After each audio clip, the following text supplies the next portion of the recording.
The James Webb Space Telescope started sending back amazing images of the origins of the universe in July of 2022. It's still sending more, showing clusters of galaxies, the birth and death of stars, and data on the makeup of celestial bodies. Boise State University Associate Professor of Physics Brian Jackson has been watching these developments closely. He's also heading up a BSU partnership with NASA regarding Idaho's Dark Sky Reserve. Boise State has received $1.5 million from NASA for the project. Brian Jackson is here today to talk about all of this today, and it's exciting stuff, Brian. So let's start with the Webb Telescope, though, first of all. Over these now months that it's been sending the images back, what have you been able to learn from what it is getting pictures of? Well, one of the most important things scientists are learning right now is how to use Webb. Webb is a very sophisticated and complicated instrument, and so what scientists are doing right now largely is taking observations of things that are kind of well understood, well characterized, to really kind of tweak down the noise on the telescope. And so in the next several months, over the next several years, we're going to get some really, really amazing data that's going to show us, as you say, the origin of the universe, birth of stars, things about extrasolar planets. So it's going to be really exciting. And you shared some images that you wanted to talk about today. So what are you seeing in some of these that we're going to put on the screen here? Yeah, so we took some very neat pictures from our telescope on campus at Boise State. And so what you're seeing right here is a picture of the Orion Nebula as seen from downtown Boise from the telescope on our campus. So that is a really neat feature. That's a stellar nebula, and that's the kind of thing that the James Webb Space Telescope can study in exquisite detail. And why is it important to be able to get this information from deep space? What we're interested in doing is answering some of the most fundamental and profound questions that people have been asking for a long time. Where do we come from? Why are we here? Those kinds of things. We can now answer those kinds of questions with an instrument like James Webb.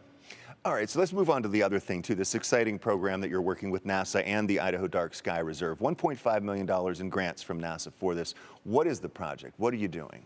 So our program is the Central Idaho Dark Sky Reserve STEM Network, and it's a partnership with the Central Idaho Dark Sky Reserve and with NASA to conduct NASA-related STEM outreach and education all throughout the state of Idaho. So what kind of things are you doing for students? So we do stargazing events, we go into the classrooms and really kind of bring NASA into the classroom. That's kind of a guiding principle for the program, is to show students what NASA is up to, what our taxpayer-funded research is teaching us about the universe. And what is the Dark Sky Reserve for those who may not know? Yeah, so the central part of Idaho is a very special place where municipalities, federal agencies have all agreed to try to keep light pollution to a minimum. And so if anyone has ever visited the region in Idaho between Stanley and Ketchum, they've been to the reserve, and they've probably noticed how clear and dark the skies are there. It's not an accident.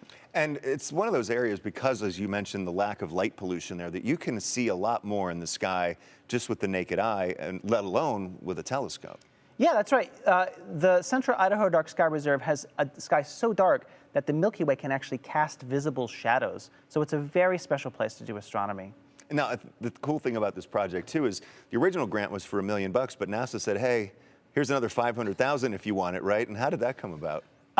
At the end of last year, the first year of our grant, NASA came to us and said that they thought that we were doing such a great job that we should come back and ask for more money, and who's going to turn that down? So it was really great to get this additional support and just a vote of confidence from such a big federal agency. They're really interested in supporting STEM education in the state.